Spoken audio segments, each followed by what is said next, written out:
দুই ফ্রন্টে যুদ্ধে লড়তে হচ্ছে ইসরায়েলকে। একদিকে ফিলিস্তিনের স্বাধীনতাকামী সংগঠন হামাস, আরেকদিকে লেবাননের সশস্ত্র গোষ্ঠী হিজবুল্লাহ। তেল আবিবের কঠিন পরীক্ষা নিচ্ছে এই দুই গোষ্ঠী। হামাস, হিজবুল্লাহ গাজা এবং উত্তর ইসরায়েলে আইডিএফের বিরুদ্ধে সমন্বিত আক্রমণ শুরু করার সাথে সাথে উত্তেজনা বৃদ্ধি পেয়েছে।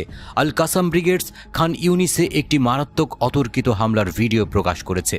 ভিডিওতে দেখা যায় 23 জন ইসরায়েলি সেনাকে দুই পর্যায়ে আক্রমণ করা হয়েছে।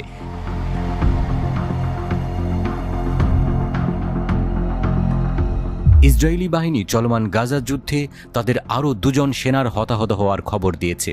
পার্স টুডে জানিয়েছে, গাজায় হামাস যোদ্ধাদের হামলায় ইসরায়েলি বাহিনীর 202 ব্রিগেডের এক সেনা নিহত ও অপরজন গুরুতর আহত হয়েছে।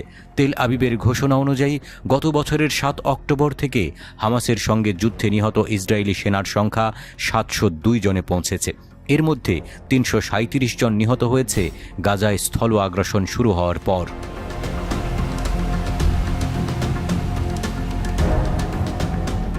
ইসরায়েলি সেনারা গাজায় হামাস যোদ্ধাদের হামলায় তাদের হতাহতের যে সংখ্যা প্রকাশ করেছে, তাদের প্রকৃত সংখ্যা তার থেকে অনেক বেশি।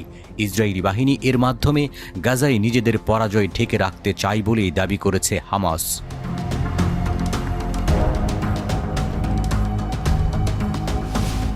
এদিকে হিজবুল্লাহ ইসরায়েলে রকেট ও ড্রোন হামলা চালিয়েছে। হিজবুল্লাহ ড্রোন হামলা উত্তরে ইসরায়েলি নজরদারি সরঞ্জাম ধ্বংস করেছে বলে জানা গেছে। ইসরায়েলি হামলায় হিজবুল্লাহ নেতা নিহত হওয়ার ঘটনার জবাবে এই হামলা চালায় তারা। হামলার কয়েক ঘণ্টা পরে লেবাননেও পাল্টা হামলা চালায় ইসরায়েলি সেনারা। ইসরায়েলি প্রধানমন্ত্রী বেনিয়ামিন নেতানিয়াহু বলেছেন, হিজবুল্লাহর সব আক্রমণ প্রতিহত করার জন্য প্রস্তুত রয়েছে ইসরায়েল।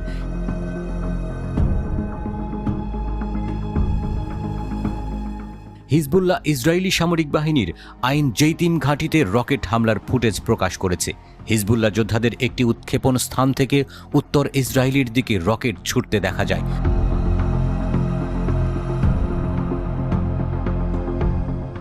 গোষ্ঠীটি একটি বিবৃতিতে বলেছে, তারা আইডিএফের 146 এবং 91 ডিভিশনের সদর দপ্তরকে লক্ষ্যবস্তু করেছে।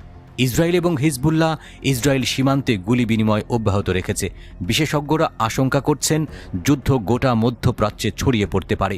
8 অক্টোবর থেকে ইসরায়েল হিজবুল্লাহর মধ্যে পাল্টাপাল্টি হামলার ঘটনা ঘটতে দেখা গেছে। হিজবুল্লাহ বলেছে, গাজা যুদ্ধ থেকে ইসরায়েল সরে না আসা পর্যন্ত তাদের এমন হামলা বন্ধ হবে না।